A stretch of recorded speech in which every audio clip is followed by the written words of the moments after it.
Hi there. We come across various AI tools on a daily basis and we use a lot of them. But I came across a new tool recently which I think more people need to know about. That's the NotebookLM by Google. If you haven't used that before, I highly recommend that. What does it do? Well, it takes any research paper or scientific paper which has obviously very complex language and it will simplify it for you to understand it. You can ask questions about the same.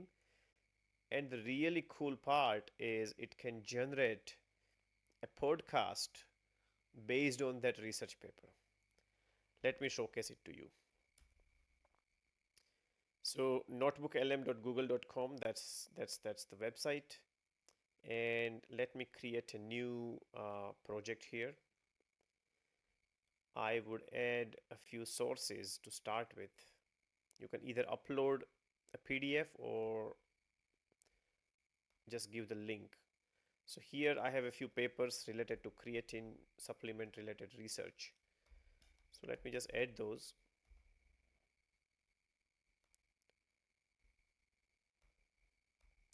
You can add multiple sources as I'm showcasing.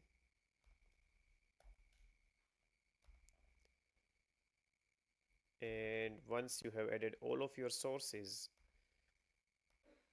you can start asking it questions.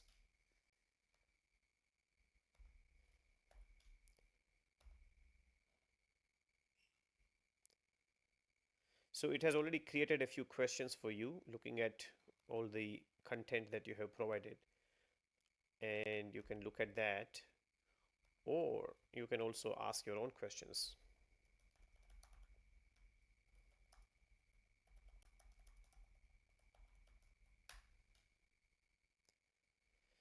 So that's one thing. You can also generate the podcast that I discussed before, and that's really the wow factor. When you start generating the podcast, it takes a little bit of a time, couple of minutes to do that. I have one already ready. Here is the one that I previously uploaded. This is one of my own uh, patent that I wrote when I was working for Cisco. And as you know the patent language is very very typical. But look at how they have simplified to create a podcast and have a very simple language in which it would explain how what this patent is talking about. Think about the cloud for a second. You're spinning up virtual machines, tearing them down. It's all about that dynamic, scalable environment. Right. Constant change. But what's happening with the network underneath all that? Traditionally, getting the network to play nicely with these constant changes. Pretty cool, isn't it? So what you can do is, if you have come across any complex paper which you would like to understand, just put it up there, make a simple podcast out of it and listen to it while you are driving or working out. And you don't have to wait for some other expert to create a podcast for you and search for that on YouTube. Enjoy.